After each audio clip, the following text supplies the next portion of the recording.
Hello and welcome back to the Football Fellowship podcast. My name is Mevin. And my name is Toby. Thanks to everyone for listening to our first episode. We really enjoyed filming it and publishing it, so lucky for you guys, we've got a second one right here. And today we're going to talk about the latest transfer rumours surrounding the biggest clubs in Europe, with the start of the season just around the corner. We've got a lot to talk about today, so let's just jump straight into it. And the first big point, I think that one of the big transfer rumours of the week, Harry Kane. Start off, do you think he's going to go? Yeah, so in my opinion, I think Harry Kane is going to go to Bayern Munich. We should say, though, that we're recording this before any official announcements coming out. We haven't got a here we go from Fabrizio Romano, but I do think he's going to go. I think Bayern Munich are very keen on the transfer. They really want him. Obviously, they've lost Sadio Mane. He's gone to Saudi Arabia, and they really need the number 9. They didn't properly replace Robert Lewandowski after he moved to Barcelona last summer, and I think this is almost the tailor-made the perfect signing for him. The number 9 that can fit the style of play and can really suit the way they play with their wingers as well, like the Serge Gnabry and Leroy Sané. I think that's a perfect signing. From the Spurs perspective, I think it's time. They need to let Harry Kane go. Obviously, he's a club legend. He's the best player. He's a captain. However, they haven't won anything with him at the club, and I don't think that's going to change anytime soon. They're going through a bit of a rebuild under Ange Postecoglou. And I think it's time. With 1 year left, get as much money as you can. Make sure you get as much money as you can. Don't let Bayern Munich undercut you, but get a fair fee for him. But just let him go. Let him go. What do you think? Yeah, 100% agree, to be honest. I think for both clubs, it works out well. I think Spurs will get a decent chunk of money for someone with 1 year left on their deal at that age. And I think it's a good time for Spurs to have that rebuild. They've been very reliant on Kane as well as Son in the last few years. And I think sort of resetting that attack and letting him go is a good decision. And for Bayern Munich, he fits in perfectly. He, as you say, they haven't had that strong number 9 since Lewandowski. And I think this Kane signing puts them straight back into the Champions League contention again for that title next year. Musiala sitting in behind, pushing even further forward and being that second striker maybe behind Kane would be such a good combo. Kane will easily be able to adapt to the German league. He's that good of a player. I think maybe sort of the big question mark over the transfer is how much Spurs will miss Kane this season coming. Maybe not for the future, but this season coming. What do you reckon for this season? They're going to struggle either way, I think, Spurs this year. I mean, I think even with Harry Kane, they finished 8th last year, missed out on the Conference League with Aston Villa nipping them to it. But honestly, I think it's to the point now where with Harry Kane dropping so far deep into that midfield and playing kind of this false 9, attacking midfielder kind of role, that I think that it's going to hamper the likes of Maddison when he is going to play in that role. And although people are saying the Harry Kane-Maddison link could be really exceptional, and I think it could be, I think Kane always drops too deep, even if it's not part of the manager's instructions. So I think that they're going to be occupying the same space, a bit like Bruno Fernandes does at Man United and whatever striker plays with them. So, really, I think they'll be fine. I really do think they'll be fine. I think with some of the signings they're bringing in as well, they brought in Solomon on a free transfer, James Maddison, like I said, and unleashing the likes of Son, Kulusevski. They've got a lot of depth as well. If you think about the fact no one's talking about Ivan Perisic, 1 year left, he's likely just to see out his contract for a year. They like the young Brian Gill, who was on loan last year. I think maybe he could play a role as well. I mean, no European football, it's just the league and the domestic cup competitions. I think they'll be fine. I mean, they should have done better than 8th last year anyway, but mitigating circumstances of just a rotten club and rotten attitude from managers, I think, it's fine. Big teams have lost big players before and they survived, and they continue, and Spurs will always survive without him. Yeah, your thoughts? I agree to a sense. I think Okay. I think Kane leaving, they are going to miss him. He is one of the best players in the world. 0.71 XG per 90 across all of his time in the Prem, and that essentially matches his goal scored as well. He over 200 goals in the Prem, 30 goals last season from only 21 expected goals. I think Spurs had a creative problem last year. They weren't creating many chances. And Kane, being that elite finisher, is someone who got them the goals when they needed them. And as well as that, he is a creator in himself. Just another little stat.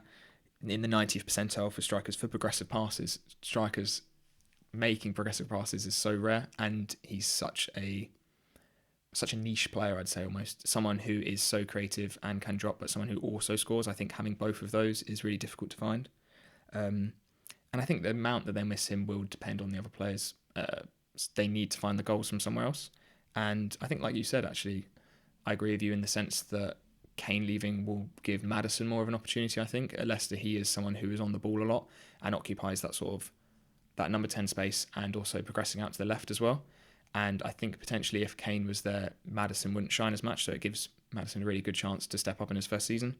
And I think they need to, obviously, a lot of people have said the same, that Son needs to maybe get back to that form that he had a couple of seasons ago. And they should be okay. If they get off to a good start, potentially. If not, I still could see them sort of finishing around that 7th, 8th, 9th position if they do struggle to score goals. Yeah, I think Richarlison's going to play a massive part to the season, whether Kane stays or goes, because I think he had an underwhelming season last year. He was arguably one of the flops of the season. And that's maybe a bit harsh, but I think, to be fair, you could label him that, and a lot of people would agree. I think he really needs to step up. And I think him, and you've potentially got Kulusevski as well, who on the right, if he just stays fit for a whole season, and you've never seen that from Kulusevski. So I think that's a big issue as well. And I think the creative issue of Kane leaving, Maddison hopefully will fit in. And I think that's what Spurs have got to do. They've got to replace Kane with 2 or 3 other players. It can't just be one player, because at the moment, with no Europe and finishing 8th, and Postecoglou isn't the biggest name, they're not going to be attracting any world-class strikers to the club. So I think that's one issue. But they have signed, or rumoured to be signing, Alejo Vélez, the 19-year-old, soon-to-be 20-year-old from Rosario Central. And last season, he played 23 matches, got 11 goals and no assists. And I'll be completely honest, I had to Google him. I didn't know who he was. Yeah, I've Googled him and I still don't know. Yeah. So. And I think he's the right kind of age profile for a player that Spurs need to be signing, a younger player to grow into the mould and become a world-class striker for them. But yeah, we've seen they're trying to make do with a lot of different players, but obviously no one's going to be Harry Kane. No one is in the world. One thing I did want to ask you, do you think this means he's giving up on the Golden Boot record for the Premier League? I think I wouldn't say he's giving up on it. I would say he's probably putting club success, team success over individual accolades. He's already won 3 Golden Boots at least. He's already second top scorer. He's already England top scorer. I think he has enough personal accolades to be classed as a Premier League legend. I think in 5-10 years' time, we are going to be looking back and saying Harry Kane's one of the best strikers to ever play in the Prem. And that's coming from an Arsenal fan. That is difficult to say. Yeah. He is that good. I think he just wants to be not just remembered as a Premier League legend, but remembered as a winner, as a leader. And I think at Bayern Munich, he will do that. I don't think it's going to tarnish his legacy at Spurs at all, him leaving, not getting that Golden Boot record, because he has been that good, and he has been that good for so long. Yeah. And I guess we should point out, Spurs are also rumoured to be signing Mickey van de Ven from Wolfsburg for a reported total package deal worth of 50 million euros, which seems to be a lot of money to me. Obviously, I think he's a good player. I mean, he's the right age profile. He's tall. He's physical. I mean, he's left-footed as well, which seems to be an essential for most centre-backs that clubs are signing nowadays. Definitely puts a premium on their price, being left-footed. It does, definitely. And the fact that Spurs' defence was so poor last year, they need someone to play alongside Christian Romero. And, you know, they're going to have a new left-back as well. I mean, it could be Ben Davies, who seems to be preferred as centre-back. However, it could be a Dozier, who was on loan at Udinese, but he's very attacking.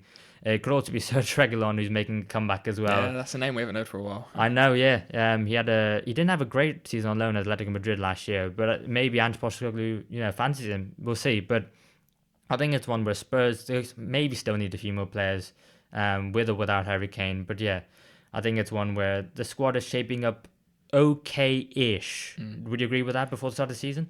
Yeah, I would agree.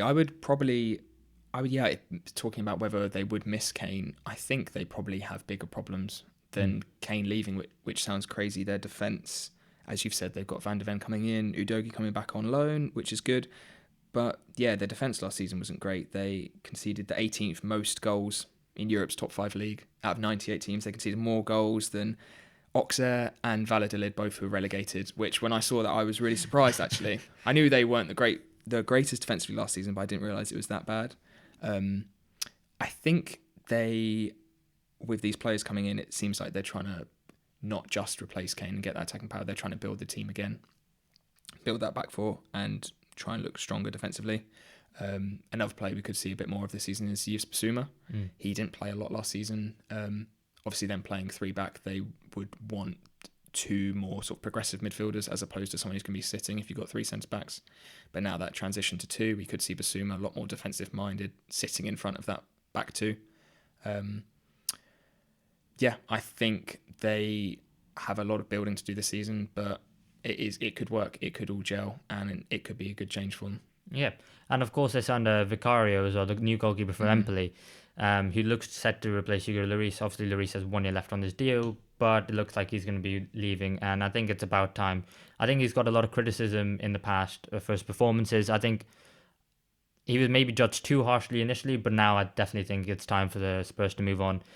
It is kind of a shame, especially when you're losing your captain and vice captain. What kind of message does that send to the dressing room? But I think it needs to be done. And speaking of another team who are looking for a new goalkeeper, Chelsea is the next one going to be coming on to. Go on. No, I was just going to say it's similar. They've almost got similar issues. They've got a lot of changes coming in, a lot more than Spurs. They've had so many players leave, new players coming in, and in a similar situation where they are having that sort of mini rebuild, I suppose, keeping their star players, keeping their best players, but also need some new players coming in as well. Would you say they are keeping their best players? Because with the likes of Mount and Havertz, Koulibaly, it's a lot of the spine that was playing last year. Are they definitely keeping their best players?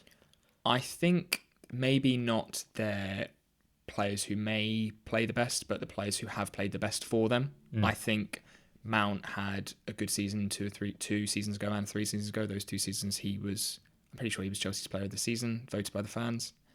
Havertz hasn't hit the heights that we were hoping when he signed for Leverkusen, and also with Koulibaly exactly the same. Great at Napoli, but hasn't hit it for Chelsea. They've kept the players that have played well for them, sort of your Reece James, Thiago Silva's still there, still absolutely balling at 38. Ben Chilwell, another one who has played well for them, and they've kept, and they've brought in obviously a lot of players, which I'm sure we can talk through and see where they're all going to fit in, really. Yeah, it's just ridiculous. I mean, when you looked at that squad at the end of last season and seeing how many players that they had to get rid of and how many players that they needed to sign, the fact that they've done a reasonable job, I think it's actually been, credit to them, because we were all criticizing them and it was quite fun being like, what on earth are you doing? Because we could all see it wasn't working, but actually to now see them doing it really well, in a weird way, you do have to give credit a little bit to Todd Bowley, but mainly the recruiters of the club. Yeah. Because obviously they weren't named, because obviously you had Petr Cech who was doing it before, and he was kind of, obviously let go by the club as soon as he offered to stay. But whoever it is now, we don't really know. But, credit to them, because the turnaround of that squad, and I think depth is a massive issue for them, because, Chelsea could have done better, well, apart from the mentality side, but they also had a lot of injury last year. Yeah, they did. The backups for Reece James, there wasn't really one. It was Cesar Azpilicueta. He's obviously gone now. Club legend, of course. Brought in Malo Gusto. And on the left-hand side, Ben Chilwell, if he stays fit, arguably one of the best left-backs in the league and England's number one as well. But Cucurella had a bit of a hard season. Personally, I'm not willing to write him off after one bad year, because he was really good at Brighton, and before that, in Spain. And I think Ian Maatsen coming in as well. Burnley want to sign him because, he's a really good player. But, credit to Pochettino, he's seen something in when he's playing him. Sometimes playing him a bit further forward as well at left wing. And he could definitely do a job there, because he's kind of more of a left wing back as his natural position. Obviously, Pochettino wants to play with the 4 at the back rather than the 3, which I think maybe hampers Thiago Silva because of his age profile, but maybe enhances the qualities of the fullback, and having those attacking fullbacks, especially with a slightly weaker midfield, because there's not as much quality, more younger players coming in. I mean, if you just look at it now, they got Enzo Fernandez, Conor Gallagher, Santos, Chukwuemeka, Casadei, and Lewis Hall. And there's not too many established Premier League stars in that team. I mean, maybe if Moises Caicedo comes in from Brighton, that could be a great sign. But I don't see Chelsea or anyone really paying the £100 million that Brighton want. I think the bids Chelsea have been so far, they've been, around the region of £70 million. That's a long way off. That's a lot of money they need to make up. But I think they are doing it. And even in the wide areas, with Madueke coming in, I think Mudryk is due a better season. It can't get much worse than the 6 months he had, but obviously circumstances at home, which obviously we know all about, that I think it was difficult. And you've got to give the lad a little bit of time. He has the raw potential physically. He just needs to produce a bit more in his final product, and I think he can do it. Do you want to talk about the striker situation a bit? Yeah, I think you've summarised the squad pretty well. Like you said, just to sort of go back to some of the points you've said, Thiago Silva maybe in a back four might. I don't think he'll struggle, but he might not be sort of the defensive strength that we've seen in the last couple of seasons. I think maybe sort of the long-term project we could see once Badiashile returns from injury, it would be a Badiashile-Colwill centre-back partnership. Badiashile had a great season last year, as did Colwill. And that midfield I think is still pretty lacklustre. And not many leaders in there either. They've signed well. They've signed young players, young up-and-coming players who are good enough at the moment, but it's going to take them a couple of years to sort of build those characters in the dressing room, I can imagine. A few players taking time to adapt. Yeah, I think that weakness potentially is that front three, or the midfield three behind the striker, assuming Pochettino is going to be playing the 4-2-3-1, which it seems like he will be, judging from pre-season. I think that starting four potentially will be Mudryk on the left, who has looked a completely different player in pre-season. He's put on a lot of muscle. He's looking even quicker somehow. He's looking really sharp. He's looking confident as well, which I think is a big part, especially when it comes to wingers. And Nkunku sitting in that 10 behind the striker with Madueke or Sterling on the right. A lot of Chelsea fans have been saying to sell Sterling, basically, given his pre-season performances, which is disappointing to hear. Obviously, he has been a quality player, but potentially aging, dropping off a little bit. And then with Nicholas Jackson playing up front, who again in pre-season has looked really strong, really sharp, and linking up well with players like Nkunku and Mudryk. Mudryk scored, I don't know if you saw, a beautiful goal the other day. Really good. It was a 1-2 and then another pass smashed in bottom corner, and it was Jackson's movement that really opened up that space for him. I just think they could do some extra cover there, because besides Madueke on the right, with Sterling potentially starting, they don't really have a cover for left wing, depending obviously when Matson's going to be playing. I think they could do with someone potentially in the ilk of maybe like a Leandro Trossard has been for Arsenal. He can play anywhere across that front three and even in the 10 if needed. I know they don't have Europe, but they will need that for the cup games and league games when the calendar gets busy around the Christmas period. The main player they've sort of been linked with is Mikel Elise, who I think he's so good. He looks so good. I remember seeing him back when he was playing for Reading. Yeah. He was touted to sort of be one of those next generation players. Palace picked him up at a really decent price, and Chelsea and City are both after him. He is, I think, the perfect player in that three, play anywhere across. Even some sort of other similar players, Julian Brandt potentially. I don't think he's going to be going or rumoured to be going anywhere, but I think that'll be a lot of fun though. Yeah, that builder player, he had a really great season last year, 5 shot creating actions per 90. He can play anywhere across that front three, even up front if needed. 9 goals, 8 assists. And he has a lot of experience playing in the top flight at only 26. It seems like he's a lot older because he has been around for so long. And one player I'd really like Chelsea to go after to cover those 3 midfield positions behind the striker is Cherki from Lyon. He had such a good season last year statistically. He's in the 99th percentile for take-ons out of all wingers in Europe in the past year. 96th percentile for touches in the attacking penalty area, 98th for progressive carries, 85th for shot, and 95th for expected assists, which, just looking at those numbers, is insane for someone of his age. I don't even think he's 20 yet. Oh, he's just turned 20, actually, looking at my notes. The only downside potentially with these sort of raw attacking midfielders who can play in that position is their pressing numbers aren't great. But I think under a coach like Poch, signing a young, exciting winger who can play anywhere across that front four, he is that manager that I think could really getting their defensive numbers up as well. And I think any number of those players would fit in really well. And it is something that Chelsea potentially need. Yeah, I agree. I will say on Cherki though, because he has been around for, I think, 3 seasons he's had at Lyon's first team. And I think it's only taken this year to really find his feet. And that has been helped by the manager coming in. I can't remember his name, but he's really focused the whole team around Ryan Cherki. And before then, he wasn't really doing it. He's kind of playing a bit part role, kind of playing in midfield at times, in a 8 or a 10, sometimes playing out wide on the left or the right. And it's only really been this year. I'd be hesitant because I think Leon would, want a king's ransom for him, and it would be a lot of money. And I think Chelsea at this moment in time have too many players at the same age profile as him. If you think about the midfielders, if you got Chukwuemeka who can play in the 10 there, Conor Gallagher's a bit older, but on the wings as well, Madueke or Mudryk, I think you need maybe someone who's a bit older than him, because I think they have a lot of good talent, Chelsea, in the attacking areas, especially at his age. So I don't disagree. I just think maybe a year too soon, if anything, on him. But yeah, before we move on to the next topic, I think we should just talk about quickly about Dusan Vlahovic and the Romelu Lukaku swap deal with Juventus, Yeah. which when it came out, I wasn't really surprised. And I think mainly from the Romelu Lukaku perspective, because for a player he's been around for a long time and he's a proven quality goal scorer, regardless of all the memes and the compilations you want to make on YouTube of all the misses he's had. And I think he pretty much had a stinker in the Champions League final against Man City. And, everyone kind of trolled him for it. But on his day, in the right team, he is a really good striker. He's not world class, but he's just that level below, And I think that's why a lot of teams have been willing to take a punt on him. And I'm not surprised Juventus want him as well.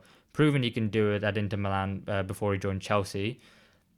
But I think from Chelsea's perspective, signing Dusan Vlahovic, not sure I quite get it, because although I think he's a great striker, I think his style of play would suit him. He's slightly slower than Nkunku and Jackson, so it would be a different style of play that Chelsea would have to play from what we've seen in pre-season.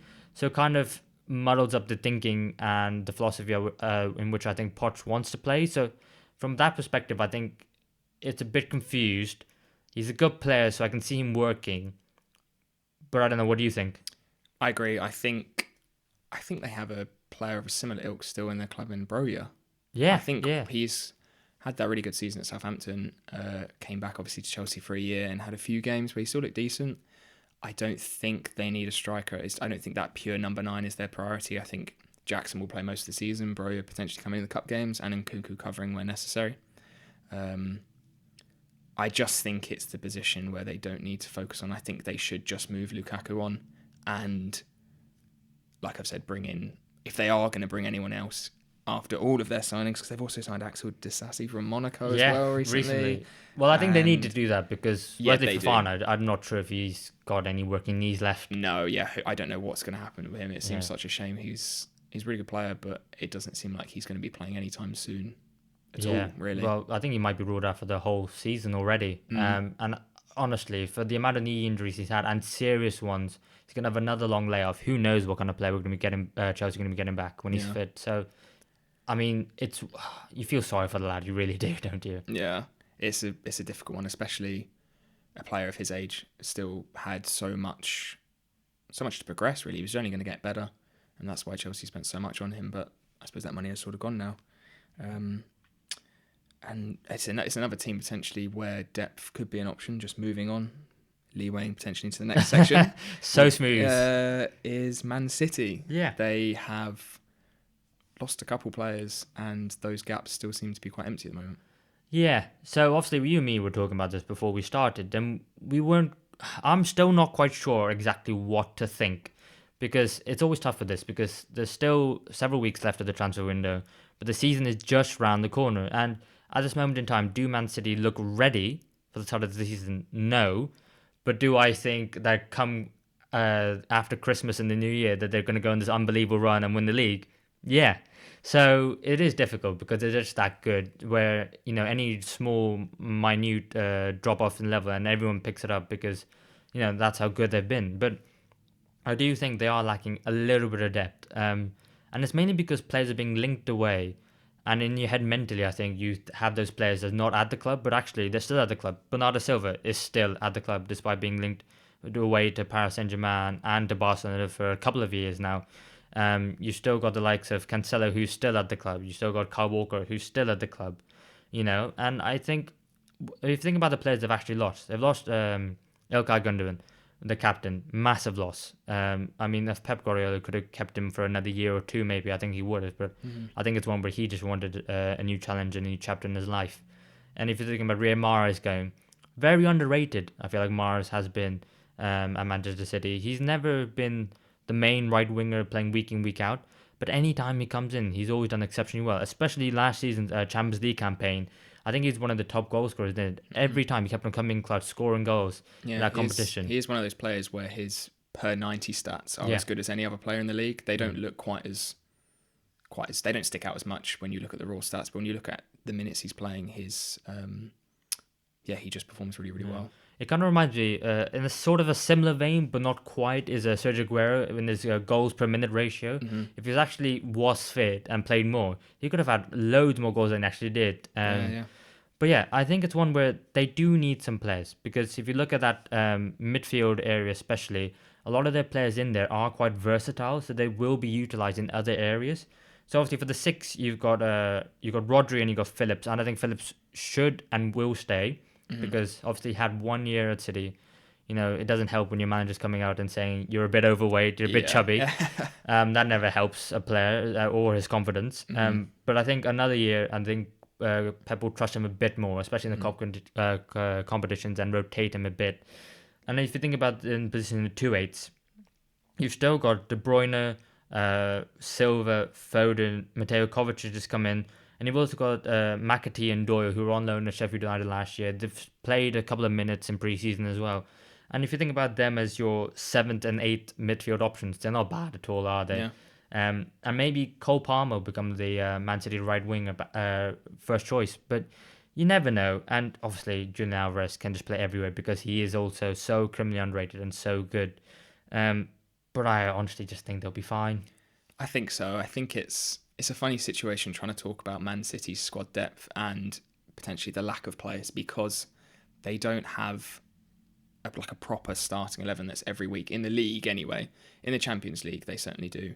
It seems that they play their strongest 11 each time there, but in the league, they're constantly rotating, especially whilst they're playing that sort of that three box three, I suppose it would be. With Gvardiol coming in, I think he is someone who he's played left back for Croatia. He can invert. He can cover a number of positions. Centre back wise, they're completely fine. They're going to have Gvardiol, Diaz, Ake, Akanji, and obviously Stones inverting in to sit beside Rodri as well, which I don't think they had anyone really sort of to cover that role last year. And I think Gvardiol is someone who could step in and be that as well. I think the only sort of option would be whether Cole Palmer can provide cover on the right wing that is of good enough quality just yet. I think that drop from Mahrez to Palmer could potentially be a bit costly. We assume Bernardo Silva will be their starting right wing this year. They're really linked with Jeremy Doku at the moment, who looks like an ideal sort of winger in the Prem. Really aggressive dribbler, really, really great carry on. Really good take on and progressive carry stats. I'm not sure sort of what the price is looking at. I think maybe 50, 60 million. And the one sort of position that I think maybe gets overlooked because of how good he is Kevin De Bruyne's role. I don't think there's really anyone in that City squad, if he gets injured, if he needs a rest, that can sit in and do what he does, really. Kovacic is a lot more of a carrier than he is a passer. Bernardo Silva, I think, again, is probably the same. I just don't think anyone in that City squad quite has the passing range of De Bruyne. And, I mean, as an Arsenal fan, if De Bruyne has to sit out for a few weeks and they drop some points, I'm not going to be complaining. But on the City perspective, that could be the one thing maybe where it costs them. And I think last year it was probably the same as well. Gundogan can sit in that role and do it, but it just looks like there's that one position. I think someone like Szoboszlai, who's gone to Liverpool, he is that really similar player and similar build. I've tried to have a look to see if there's any sort of players around Europe who are similar in terms of De Bruyne, and not many come up. So I think that's maybe just something where they're just going to stick with De Bruyne and just have their fingers crossed that he's not someone who's going to get injured or need a rest. Yeah, I mean, the one player who comes to mind, but I think he could be the answer to any single midfield problem, is Jude Bellingham. Yeah, okay. Yeah. I mean, he is just that good. I mean, if City were trying to get him reportedly anyway, along with Liverpool, but I think, yeah, he could easily be that De Bruyne replacement, play alongside him if needs be. He could have been the Gundogan replacement, and I think he's one. But you're right, there aren't any standout candidates. But what I would say is, before Man City signed Kevin De Bruyne, no, everyone was saying, how dare you pay X amount of money for Kevin De Bruyne? He's way too overpriced. He's not good enough. He flopped at Chelsea, and then look at the player he turned out to be. So I'm sure Man City will be fine. The scouts are amazing. They'll find someone to replace it. Yeah, Absolutely. they're just one of those teams where you have to try and find something just for them, and it is just so difficult. We're just struggling to pick anything out where they may be. It's just that the numbers, I suppose, is it. I think the one area, well, I mean, slightly going off topic, but the one area which City would miss and the drop off would be noticeable is the goalkeeping department. Because I think Ortega, he's fine, he's good, he's a good backup, he's happy to sit on the bench, and he did really well in this time in the Bundesliga. But I just think the drop off between him and the second choice goalkeeper is just massive, and I don't think there's any other position in that City side. You can even lose Haaland in that City side, and Alvarez would still do amazingly well. But I just wanted to pick up on the fact that you mentioned for the right wing position, and actually a player you mentioned for Chelsea, I think he got reported Man City having interest with, is Michael Olise. I think when I heard that, it's one which kind of caught me surprised, but I actually thought, no, you know what, that's perfect replacement. He is, if Bernardo Silva goes, he is like a Bernardo Silva regen, that sort of left-footed right midfielder who can play a number of positions, 8, 10, and on the right. Yeah. And I think, he would be perfect and exactly playing the same kind of role as Mahrez would. I don't think he'd demand a place in starting 11. I think he'd be more than happy to work under Pep, develop as a player, and then work his way into that side. And then, at his age as well, I think, Man City have so many options. They will find the right one inevitably. Yeah, I think that's like you've said, it's a really good pulling power for City. People are happy to go there and not play and learn under Pep and learn the system, the best system in Europe. Especially with Alvarez, he had an amazing season in Argentina when knew he probably wasn't going to be starting in many games, but is happy in his role. And Pep does such a good job in making sure that every player in that squad feels a part of the squad and is happy with it. The way he rotates, it's like the classic meme when you're doing fantasy football, the Pep roulette. You don't know what is going to be the starting team in the league, but that's how he keeps all these players, all these really high quality players, happy to be on the bench when needed, and they'll still start 20 games each season, all of them. And it's so annoying because I still haven't sorted out my fantasy team yet, and Haaland is so expensive. I don't know who I should get in instead, because Foden is injured at the moment. Do you get KDB? I think maybe it's a chance, but then do you get a defender? It's just, you can't predict Pep roulette. You can't. It's annoying for fantasy football because they are the best team in the league. They've got the highest scoring players, but in a big week where you need them, they will just bench them all. Yeah. Well, do you know what? Instead of a Haaland replacement, I might go for Rasmus Hojlund. Look at that transition. So 10 smooth. out of 10. So smooth. 10 out of 10. But no, from one tall Scandinavian striker to another. What do you make of the transfer? I think long term, it's a really good buy. I think they're getting in early. It's yet to see whether that's a bit too early. Just talking about last episode as well, I actually made a mistake. I said that he'd only played 39 professional league appearances, but it's that he's only started 39 league appearances, which still, when you think about that's a season, and they're paying 70 million euros for him, which is a lot of money. And I think the problem maybe is not Man United spending that money, but the price tag of that ilk going on a player that young. We've seen that it can affect some players and it puts a lot of pressure on them. But he seems like a really confident, aggressive, exciting player, and I think he is someone who could handle that. The sort of small sample of games he's played, he has some really decent stats. He's in the 99th percentile for strikers in the top 5 leagues in the last year for progressive passes received. And I think that's exactly what Ten Hag's going to want from him, zipping those balls into him and bringing in other midfielders and wingers into play. 93rd percentile for touches in the attacking penalty area. And his goal return is decent. I wouldn't say it's elite, but it's decent. He's got 0.44 goals per 90 from an XG per 90 of 0.47. So he's converting as he should be, really. And those 6 goals in 4 games for Denmark were really impressive. That's, I think, where he's shone the most, especially on a big stage like playing for your country. Yeah, I think in his debut, in his real breakout season, 9 goals and 1 assist. I mean, what more can you ask for, really? I mean, yeah, I think he did better numbers than Evan Ferguson, who people have been linked. Who's also been linked to Man United and kind of a similar ilk as well. And it's actually one where, even as a Liverpool fan, I'm actually really rooting for him because I can already predict the future. This club, Man United, the size of the club, spending that much money on a centre forward who, you know, one one season really, and really that's what it comes down to. And I can see him playing up front for Man United in that graveyard shift in which everyone says, "Oh, the striker did nothing," but really the team haven't done enough to get the ball to the striker, and that's why it's called the graveyard shift because it's specifically designed for the Man United number 9 because the team can't progress the ball fast enough and they get beaten up by the opposition's press and they're not and they just can't get to him. And I think the comparisons between him and Erling Haaland and the fact that the Scandinavian, yeah, even I just said it in the intro 2 minutes ago to this topic, but he's Scandinavian, he's young. I mean, he's got the blonde hair, and like they kind of play the same. He's even left-footed as well. Yeah, they're both the same height, 6'4". They're both the same height. They're both quick. I can just see if he doesn't start off well, football fans jumping on the back of him, laughing at men and saying, "Haha, look at who you've signed. You just signed the B-Tech Erling Haaland." Where I think actually that's not fair. He's not Erling Haaland. He's his own player with his own skills and traits. And I'm actually really rooting for him because I think he's a good player. I think the fact that he was willing to make the move, you could say, Haaland, he developed in Malmo, then went to RB Salzburg, then Dortmund, and then Man City. So even though he's really young, he's had a lot of experience already, being the main man and being able to develop as a centre forward and grow into his body. Whereas Hojlund, you could criticise him for saying, oh, he wants to move really early.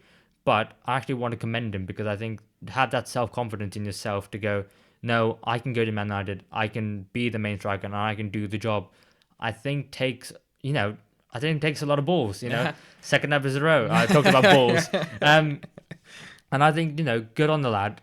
I hope he does well because I think Man United really just need to sort out the striking position because for a while now, I mean, if you think about Martial is still on the books, 1 year left on his contract. They're going to have to keep him because there's no other options on the bench for Hojlund. So, and the thing about in the recent years, they've had Cavani, Ibrahimovic. I mean, the loan signings are Weghorst and Odin Igalo. Just get the number 9. He's the right age profile. Hopefully, he can set them for a while. It's just the small thing is, if he doesn't work out, there's going to be a lot of people saying Man United should have gone for Harry Kane. Should have gone for Harry Kane. What are you doing letting him go to Bayern Munich? He's English. He knows the league. He'll be a top goal scorer. He could propel you to the league title. But I think it is risky from the Man United perspective to go for a younger striker.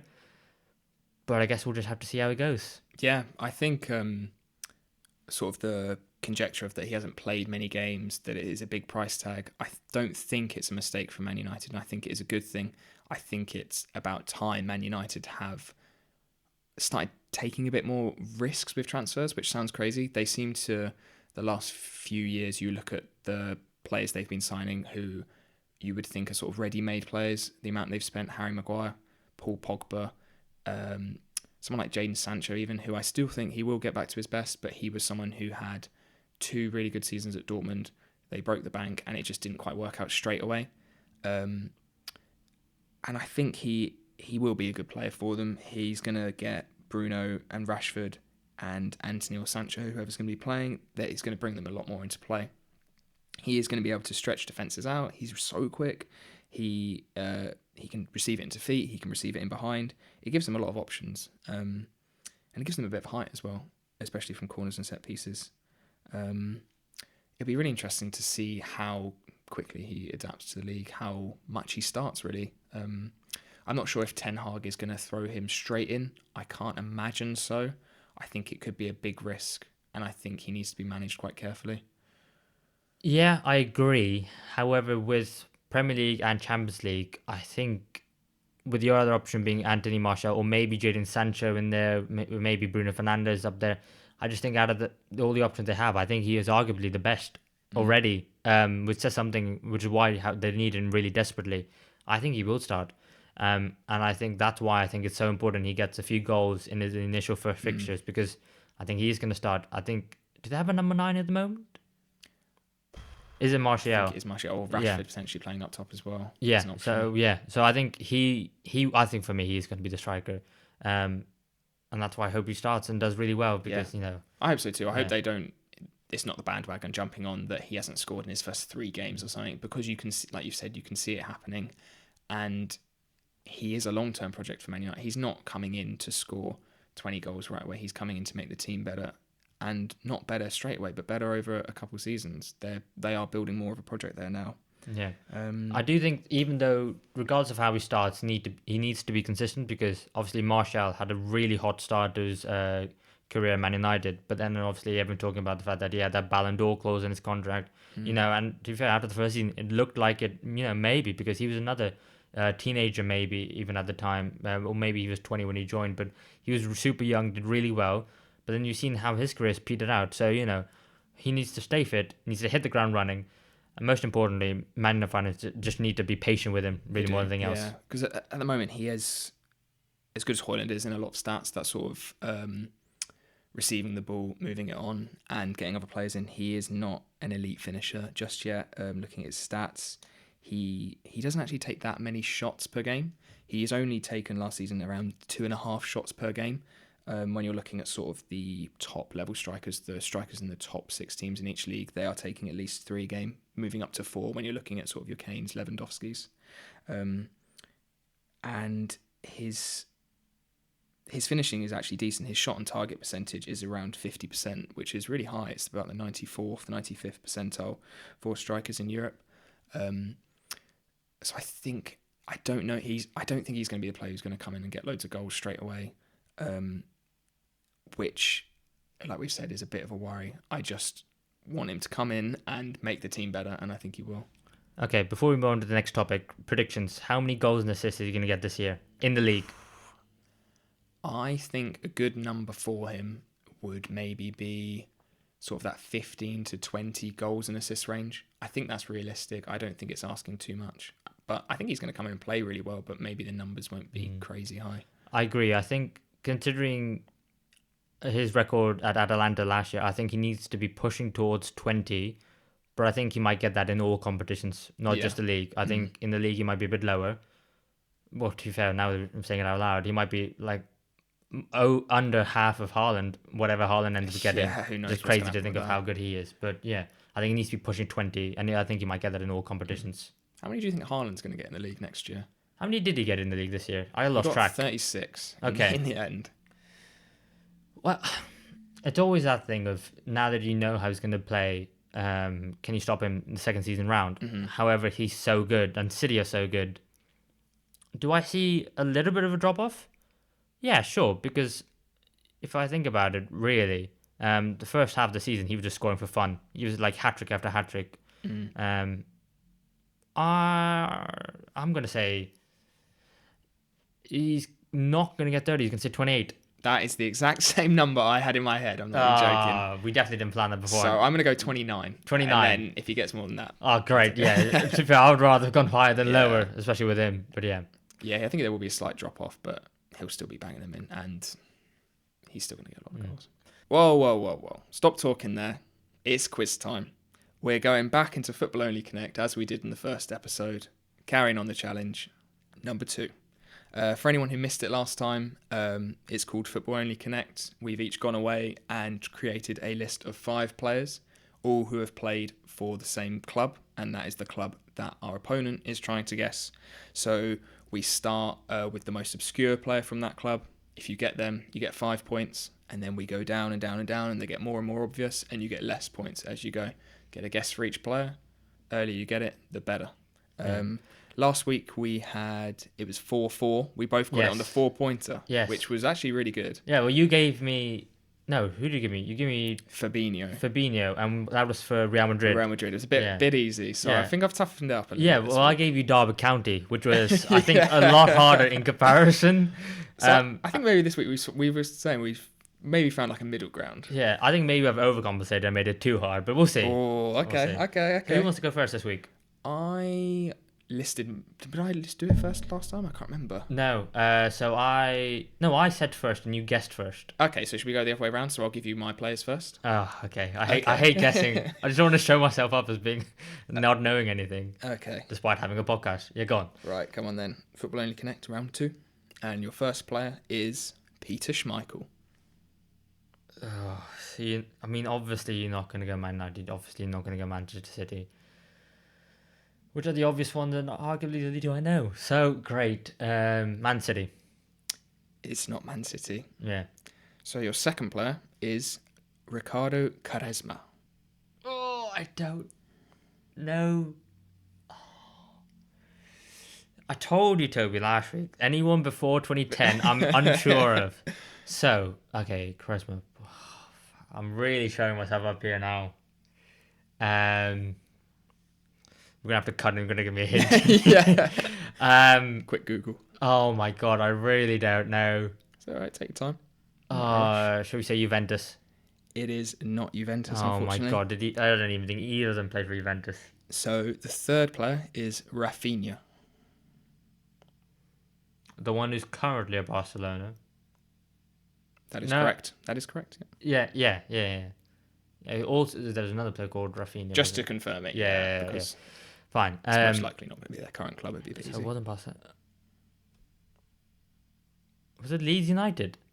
It's not Leeds United. Hang on, where was Rafinha before Leeds?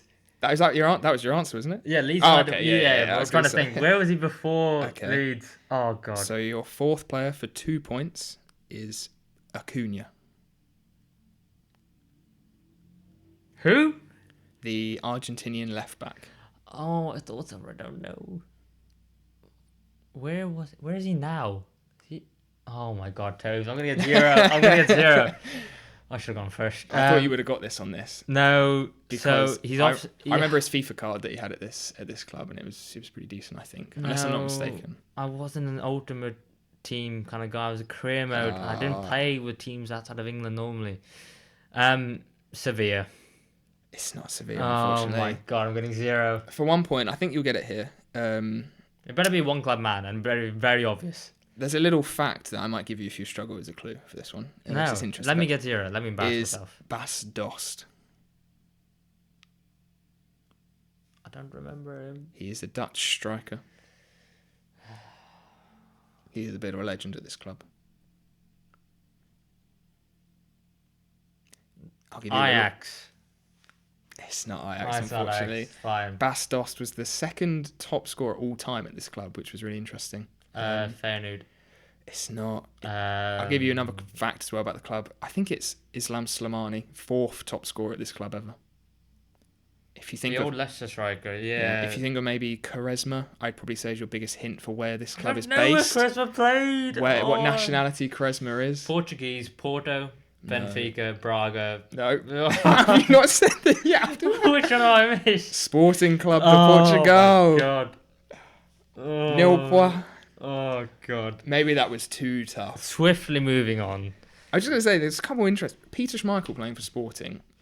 Mind blown when I saw that. And another interesting one that I didn't put in because he didn't actually officially play a game for them was Frank Rijkaard.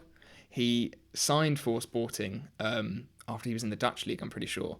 And they didn't register in time, so he wasn't officially registered for any competition. So they just loaned him out for a season and then sold him the season afterwards. So signed for Sporting but never played for them. But I didn't put him in for that. That's great, but I still got zero. Yeah. Oh, dear. Oh, dear. Well, you're going to get mine at least... You're going to get at least 2 points. Oh, okay, that's good. I like to hear that. Oh, really? So I don't even know how to pronounce the first one's name. Alex Nyarko? How is that spelled? Nyarko. Nyarko. That sounds like... I don't know, like it could be like Serbian or something. Nyarko. I think he is African. I don't know which country. This could be anyone then. Let's go Bayern Munich. Complete No. guess. Okay. Yes. No, 5. Yeah, otherwise you'd be pulling away. Okay, second one. Samuel Eto'o. Ooh. So he played for Inter, Barca, Real Madrid, Chelsea. He also played for Ange Machakla. Let's go for Ange in the Russian league. It is not. Oh, I thought that was going to be it. No, I Okay. completely forgot about that. Remember the Russian league was the old Chinese league, and the Chinese league was the old Saudi Arabia league. Anyway, third one for 3 points. Paul Gascoigne. Paul Gascoigne. Gaza. So he was obviously at Gazman. Spurs. He was also in the Serie A for a bit. It's not. It can't be Spurs. What other clubs did he play for? I forgot. I think he definitely played for a Serie A team, but I don't know which one it is. It's either like Napoli or Lazio. But then Eto'o played for Inter, definitely. Or could it be like Everton as well? See, this Eto'o is played for interesting Everton. because I didn't know Quaresma's career path at all. But then I'm like, how do you not know Eto's? Yeah. Eto'o played for Everton, and I think Gaza might have done as well at one point. Let's go Everton. Oh, for God's Is sake. it? It's Everton. Get in. Oh, so I'm losing Football Connect. Can I forfeit now? Can I just like... It's 1 week. Can I just not partake? A bit like FPL. So that puts it to 7-4. Well done. There's not much of a gap. I think maybe my mid players were a bit tough. I told you, anyone before 2010. I wasn't a football fan before 2010. Okay, so next week we'll go like all current players, current clubs. Yeah, that's why I got Fabinho last week. Yeah. Nice, we'll take that. That's a good episode for me. Yeah, you can take that if you want. Nice. Right. Okay, right. That's enough for Football Only Connect, enough for the quiz, and back in the episode. Okay, so slight change of topic. So we're not going to be talking about a club in particular. We're going to talk about a whole country. And obviously that country is Saudi Arabia. Arguably winning the transfer window, you'd say so far. And we've seen a lot of players move there in recent times. And we just thought, it'd be something that we should maybe approach the topic of talking about on the podcast. We don't want to shy away from it. So, what have you made so far of the dealings?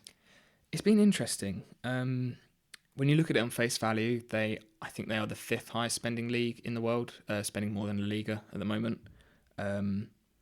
They've had 18, I would say, of the big transfers, which I suppose is probably seems like quite a lot. But I think when you start actually looking into the transfers themselves, it might not be as drastic as maybe it seems initially.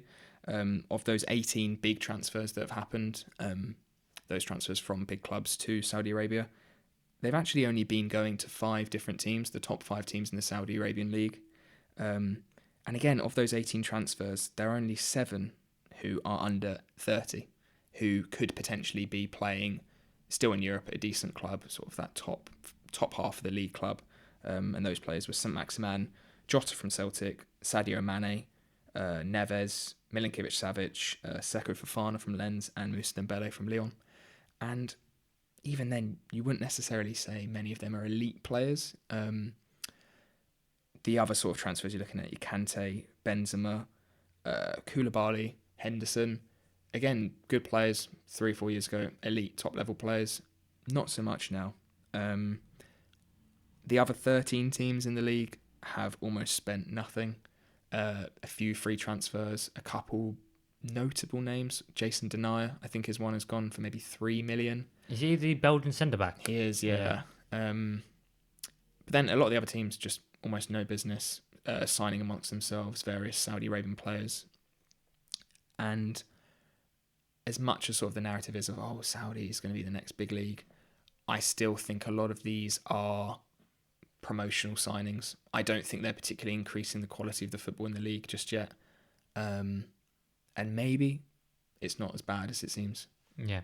I think it also depends on what kind of perspective you're looking on and how all these transfers affected your club individually. Mm-hmm. So, for example, if you're at Chelsea and you've offloaded players that you don't really want, like Edouard Mendy, Kalidou Koulibaly, N'Golo Kante, and Hakim Ziyech, then I think you're really happy because normally, well, in a world before Saudi Arabia decided to become influential in football, you would have all these 4 players on. You've paid a lot of money for them for their fee from the clubs, and then you got them on really high wages on long-term contracts.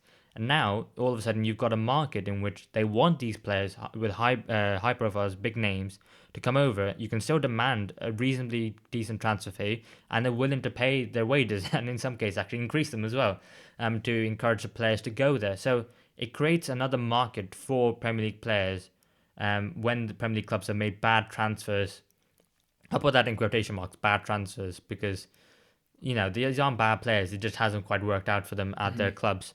But also, on the other hand, if you're looking at it from the perspective of a club like Liverpool, then really Saudi Arabia come along and they've really damaged what could have been your potential season, because obviously Fabinho going, Jordan Henderson going, and these are players who you would have thought in anyway that Jurgen Klopp had in his head going into the season. They're going to be part of the immediate plan and process for the next 1 to 2 years.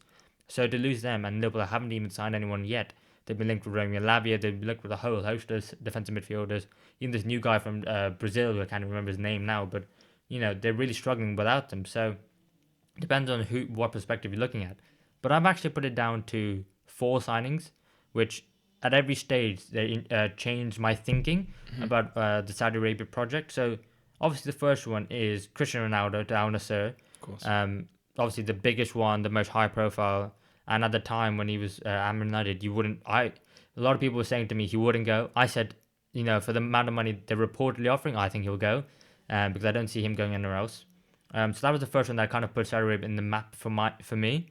The second was Karim Benzema, because I was so certain he was going to sign a 1-year contract extension at Real Madrid. And I can just imagine Florentino Perez just being like absolutely livid in the boardroom at Real Madrid, just because for him it kind of curtailed his whole season, because now Madrid are going to be playing without a striker. Obviously they signed Hojlund as a backup. Reportedly they were linked with Firmino, but that didn't happen because he's moved to Saudi Arabia as well. And it might look like they might be playing Vinicius and Rodrigo as a 2 up top with a diamond midfield. So that's completely changed how their season going to be. And then who did I have after that? I had Ruben Neves, because for me he was the first big player under the age of 30, like you mentioned, who moved there. And at the time he was heavily linked to Barcelona, and that kind of changed my my mentality of, okay, maybe younger players are willing to go there. Not all of them, but some of them are. And obviously the fourth one being Jordan Henderson. Not the most high profile footballer out of the list, but the fact that an Englishman has gone there when we actually, as people who live in England, have been criticising the move and what does it mean for the fact that are they just sports washing? What are they trying to hide the fact that of all the political stuff going on behind the scenes? And the fact that an Englishman has now gone, who's also heavily linked with the LGBTQ plus community as well. Did you see the video the announcement video where they blurred out the armband? Yeah, I did. Yeah, it wasn't even subtle; it was quite obvious. And so those were the 4 transfers that really changed. Every time those one of those transfers happened, it changed my perception. And maybe some others as well, but yeah, you can feel free to talk about them if you want. But for me, those were the big 4. And yeah. With Jordan Henderson, I saw a crazy stat the other day that he is getting paid more than LeBron James with his move to Saudi Arabia, which is crazy. But like you've said, I think it depends on the perspective that you look at it. I think people saying, are Saudi Arabia going to be the next big footballing team in the near future? No, they're not going to be anywhere near that just yet. But I think potentially the worry for European clubs is maybe they're not going to get that longevity out of players that they are at the moment. Looking at Benzema, he could have spent maybe another year or 2 at the top level. It's not an ambitious signing, particularly from Saudi Arabia, but for Real Madrid, that's still a big loss. That draw of the big money coming towards the end of their career is there more than ever, and it's bigger than we've ever seen before. We've seen it with the MLS, but the difference is massive, the amount of money they're being paid. Yeah, I mean, when you can offer Kylian Mbappe $1 billion deal, it's just crazy. It's just an endless pit, really. Yeah. They can sign who they want if that player wants to come. And I think that's an interesting point as well. I don't see the ambitious players particularly going, and I think with ambition, you get the best players in the world. The best players in the world are someone who want to play for the top clubs, and Saudi Arabia aren't that at the moment. I think Ruben Neves was an interesting one, that he played really well at Wolves. He looked really promising when he was young, and it seemed quite surprising when he actually signed for Wolves. You thought, that's a good move for him. He'll play every game. He'll get some really good game time, and he'll progress as a player. Now it seems to have changed when he's gone to Saudi Arabia, but I can't see that happening with a lot of players. I can't see your sort of young Mbappes, Haalands. Obviously, they want to be the best players in the world, and they know going to Saudi Arabia, they aren't going to be that. They're not going to be playing alongside the best players in the world or against the best players in the world at the moment.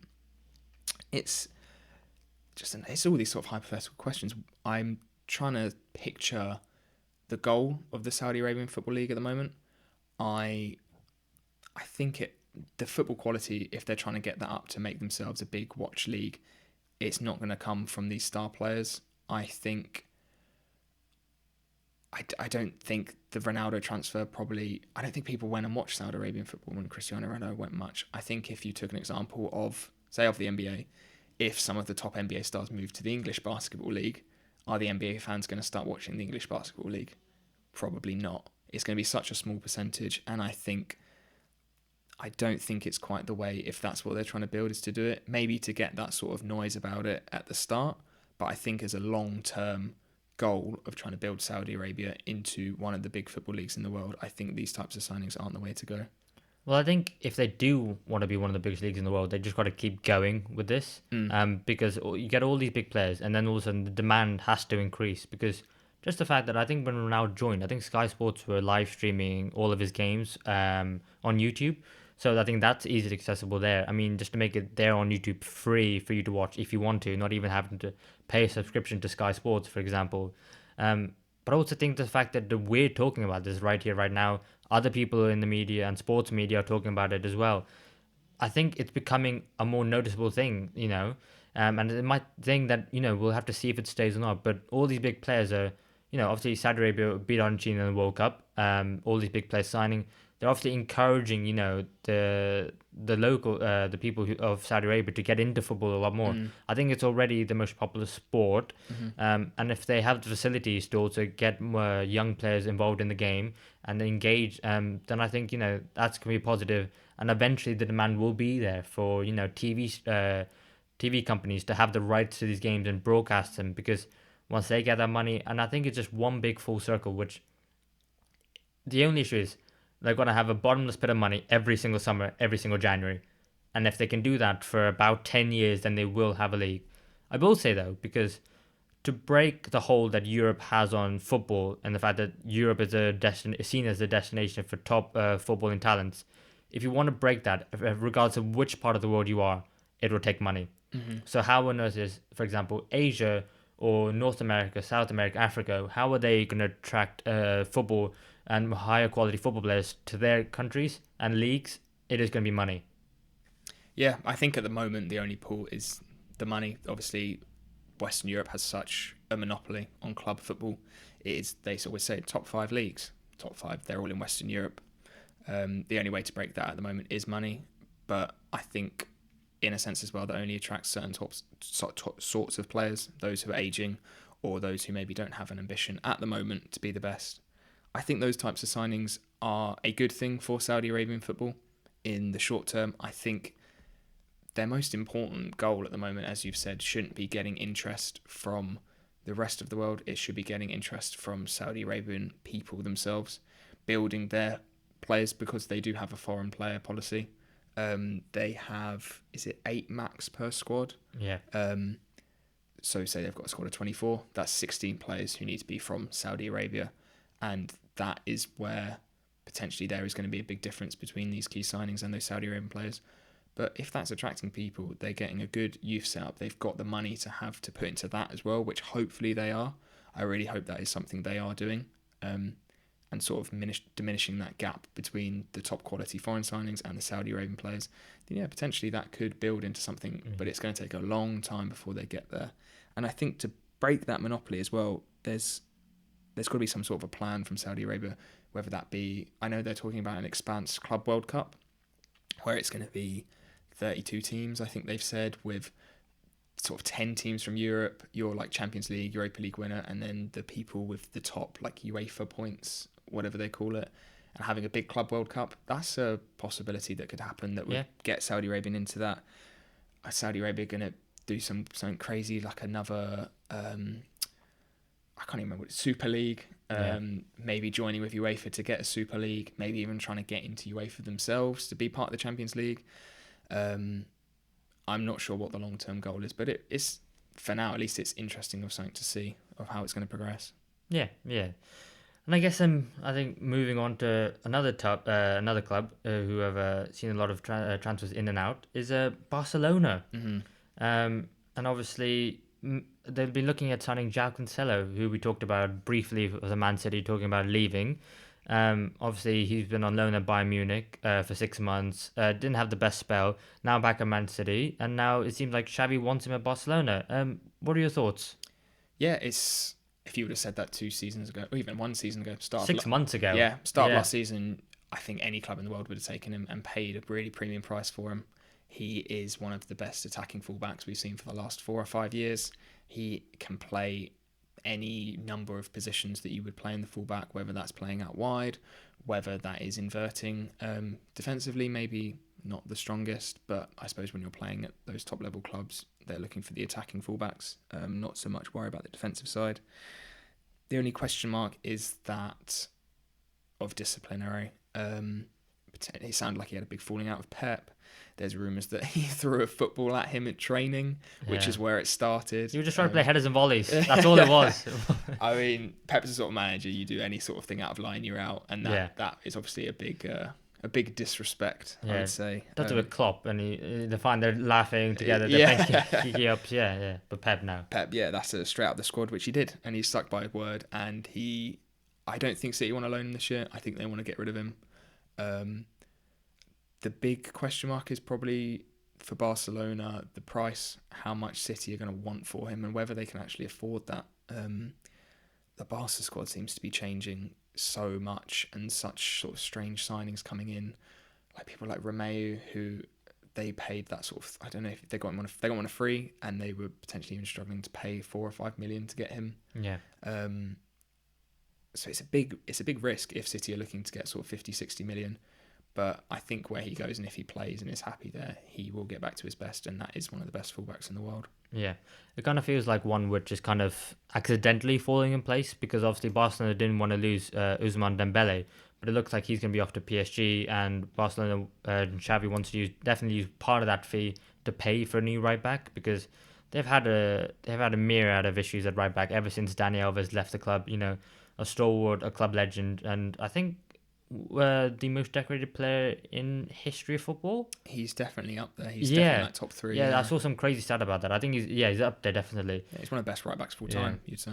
But then since then they've really struggled. I mean, they've had Sergio Roberto playing there. They've had Nelson Semedo. They've had Emerson Royale. Obviously, can't even do it at Spurs. So, I mean, and recently, notably, they've had Serginho Dest, who's done an okay job on loan from Milan, but it looks like they don't want him either. And it's another one where, they want to kind of, Xavi wants his right backs to be inverted. Mm-hmm. And Dest, he's an alright player. He's probably not at the level Barcelona need right now, but he'd be good at attacking up and down, but going up and down the flanks. But if he wants to play with inverted, then before it used to put a lot of pressure on Jordi Alba, who was playing left back and had to be that main attacking outlet from the defense. And obviously, Balde's come in now. He's gonna look to be that attacking outlet on the left. They need one from the right, and Cancelo can, like you said, can play in numerous positions and can do that job easily. I mean, obviously last year they had an exceptional defense, and I think it was not a who was playing Jules Koundé playing at right back last year, and he wants to play in centre back. Really, that's his preferred position. Mm-hmm. If he can displace one of the centre backs, then good on him. But I think for a bit of quality, and someone 6 months ago, you say world class, you take him at right back easily, and he can also have a left back if you need to, because I'm not sure how much of a fan Xavi is of Marcos Alonso. Yeah, I was just going to say that his versatility he was playing left back mainly for City, but having that cover for Balde is just useful when he needs a rest, because they're going to be playing a lot of games again next season. Obviously, like you said, the worry would be his age and financially how much is it going to cost, but also his wages as well.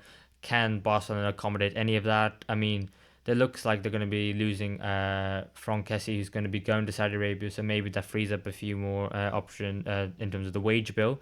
They could accommodate, obviously, Ousmane Dembele leaves as well, but they might need to sign a replacement for him as well. So there's a lot of dilemmas at Barcelona, all financially based, which is a shame considering for a club that's such but they put themselves in that position, so you can't blame anyone else. Yeah, like we were saying about potentially the financial limitations of being able to afford Cancelo. The sort of name that's been thrown around is Fresneda. He's had a reduction in his release clause. It was initially 40.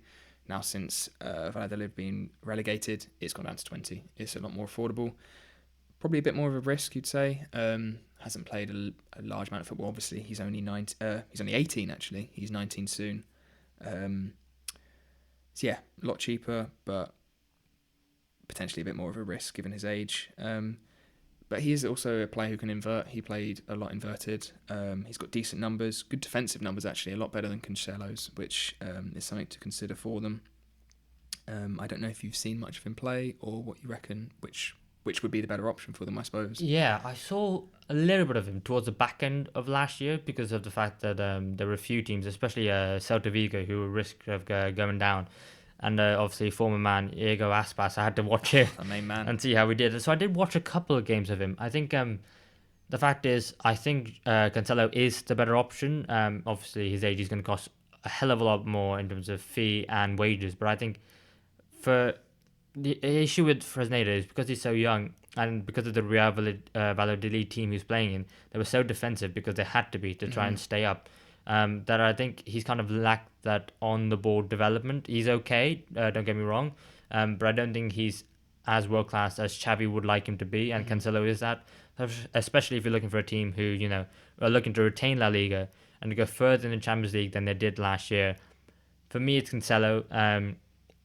I think it's a bit of a no-brainer, and, if you could get both in the ideal world, you can get Cancelo and then get Fresneda to learn from Cancelo, then I think that'd be ideal, but I'm surprised no one's gone for Fresneda yet, but I think someone will. I just don't think it should be Barcelona at the moment in time. Yeah, especially if Valladolid have been relegated, potentially another team in the league pick him up. Maybe Barca just keeping an eye on him and seeing for a couple of years. But Cancelo for now fits straight in the team, will perform exceptionally well, and will keep that high level Champions League standard that they do need for next season. I think Fresneda to Real Madrid, I think would actually be good because obviously they've got Dani Carvajal, who season on season, I think to myself, he could be upgraded every season, and he's one of those players who I think proves the team and the managers wrong, but is doing a really good job.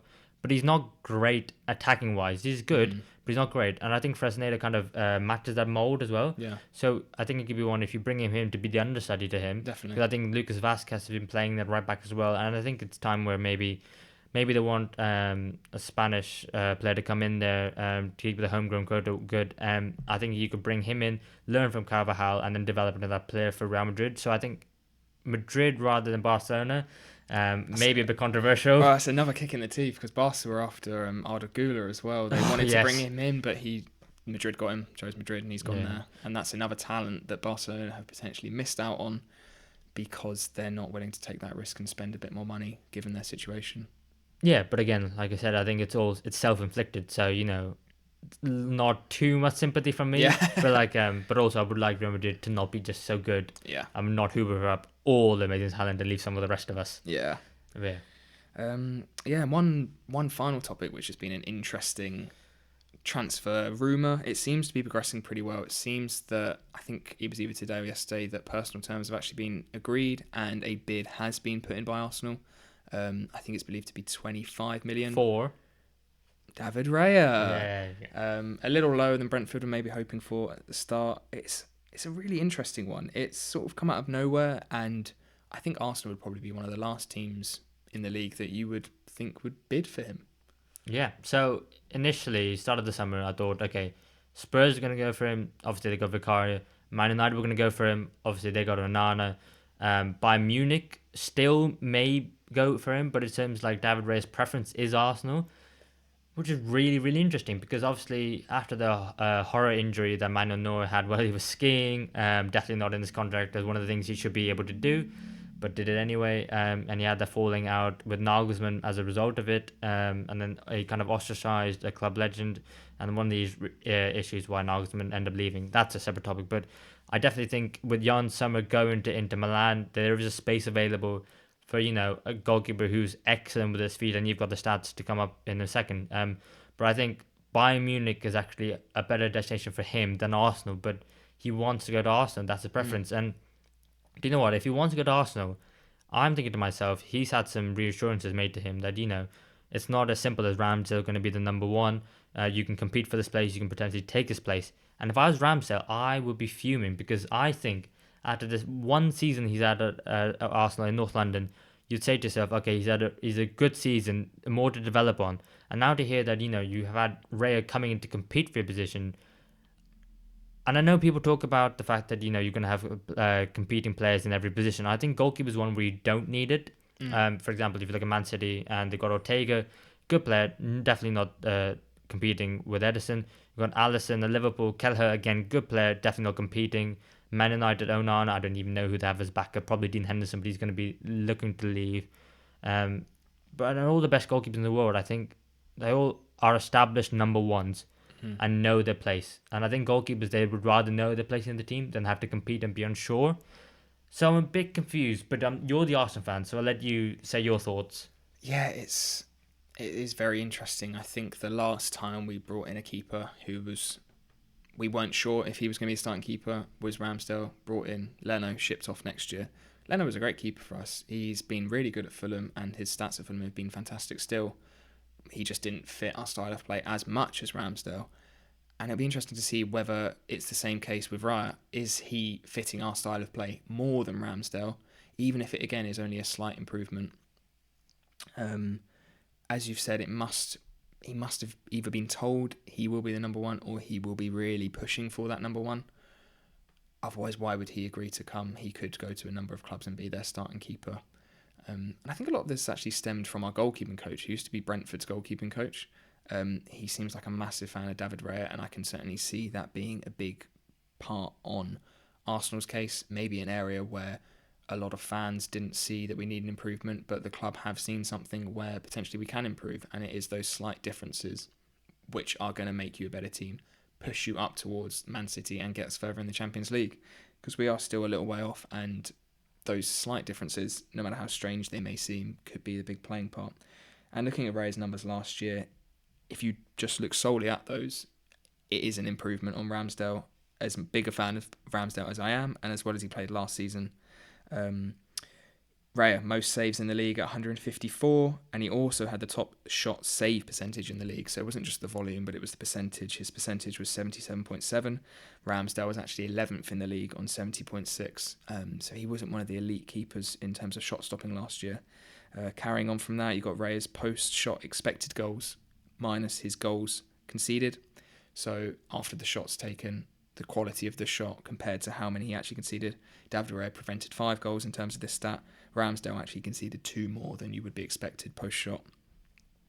And just in terms of shot stopping, it seems like Raya is that improvement on him. And then the big part that we will talk about when it comes to David Raya is the playing with his feet, the quality he has on the ball, and the quality especially he has in terms of long passes. Just some more stats as well that are quite significantly better than Ramsdale's. You're looking at Raya's 50% of his passes are launches, which is something where Ramsdale is obviously a player who's playing it a little bit shorter. He's only got a 35% launch percentage.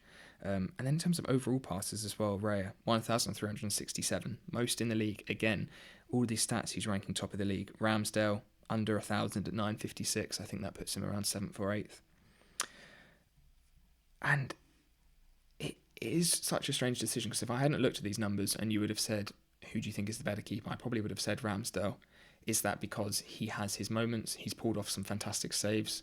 Examples of those last 10-15 minutes against Liverpool in the 2-2 draw at Anfield essentially saved us a point.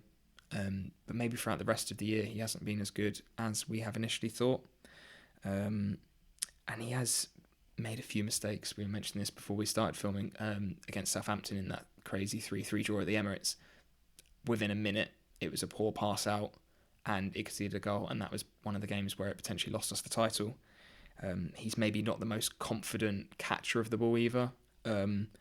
He punches a lot of sort of classic flaps, I guess you could say, which can be scary at times. Raya's 12.4% of his crosses have been stopped. Ramsdale's sitting at 5.8. That's almost double.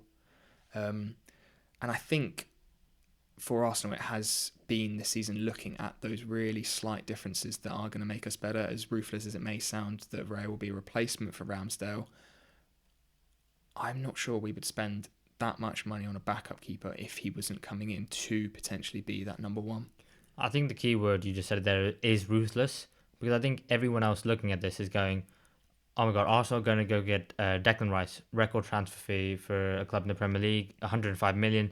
You're going to sign Kai Havertz from a rival. You signed Jurgen Timber, who's highly touted from numerous clubs wanted him. And now you're potentially signing David Raya after your goalkeeper, number one. You only brought him last year. had a very good season, not a world-class season, but a very good season, pushing it to be England number one at the World Cup. And now you're signing someone to replace him. And, someone at the club has looked at those stats and the figures the same way you have and gone, do you know what? This is an area in which we can improve. Ramsdale wasn't great at this, but actually, do you know what? David Raya is even better at those. So, and I think ruthless is the word. I think so many clubs... I'm actually, as a Liverpool fan, envious of the transfers that you made, because you've identified the areas you're weak in and you've gone out and you got them. And you know what? You actually, if you sign David Raya as well, you've gone one step beyond as well, and you've gone, we don't necessarily need to improve, but you know what? Because we can, we will. Yeah. And that's, I think, sending a very clear message to the whole squad, to the whole rest of the league, Because on a kind of side note of Arsenal is, I expected Declan Rice to be playing alongside Thomas Partey, but the fact that in preseason we've kind of seen it in the six as being Partey or Rice, just shows the amount of depth that you can have and you will have, because Rice could play forward if needs be as well. And I think, Arteta has definitely been hurt and heartbroken after last year, and he's going out and he's sending a message to the whole league that, you know what, we are serious. No one's space in the squad is safe. You're all going to have to compete. And if that means even the goalkeeper, that's his decision to make. For me, I don't think it's right, but you must be pretty excited as an Arsenal fan. I think that's the difference, that it was difficult to see initially as an Arsenal fan, because given the last 10 years, I suppose you could say, we have had a lot of weak links in the squad. Players where you have thought, why have we not signed this player to replace someone to get a lot better in that position? Not because we want to, but because we needed to. Those players were performing poor that we needed replacing. And now I think that change that is going to take getting some used to, of Arsenal being a top team again, is we're not replacing bad players. Ramsdale is not a bad player. He is a great top 6-7 goalkeepers in the league, I would say, player. Thomas Partey, exactly the same. He is not a bad player that we are replacing because we need to improve. It is that want to improve, and it is those tiny little margins that win you titles. And I think adjusting to that and being ruthless is something that we have to do if we want to get better. We said it on the episode last week. What can Arsenal do to beat Man City? And I was basically saying, you've got to wait around for City to get worse. But in the meantime, we have got to keep improving. And even if it's very, very slight, then I suppose we've got to trust the process and trust Arteta. Yeah, it's just such a shame that Gabriel Jesus has undergone knee surgery. Because if it wasn't for that, you would have had a fully fit squad going to the Community Shield and the start of the new season. And then, who knows where you could be. But thankfully, you haven't sold Balogun just yet at the time of recording. You still got Eddie Nketiah. Trossard can play up front. So, I mean, you're giving yourselves the best possibility and the best chance of competing and, winning the league, because, I think your entire squad and your fan base wants that. Yeah, I mean, I'm really excited for this season. Last season was one of, even though we didn't win anything, it was one of the most exciting seasons for Arsenal in the last few years. It's really felt like a good team. Every player is really strong, really motivated, and really likeable as well, which I think is a big part of a squad as a fan. And I just can't wait to be back in the Champions League again, man. It's been too long, and I just can't wait to see our new signings, see the quality, and just keep building. It's just been fun, and let's see where it ends up. Yeah. So, can't wait to watch Arsenal get knocked at the last 16 in the Champions League to Bayern Munich. Of course, Sir Harry Kane scoring a hat-trick at the Emirates for Bayern Munich. 10-2 on aggregate. We'll have another double 5-1. So. No, you'll be all right. At least you are in the Champions League this year. Yeah, we'll take it. I think the Europa League team is even better than the Champions League anyway. Who needs the champions? I think that's much better. Anyway, said no one ever. Said 5 Liverpool fans on Twitter. But yeah, that's been episode 2 of the Football Fellowship podcast. Thank you everyone for either watching us on YouTube or listening to us on Spotify. We greatly appreciate the support. Thank you for joining the Football Fellowship. Anything to say, Toby, before we sign out? No. Hope you enjoyed, and we'll see you next week. See you next week. Cheers.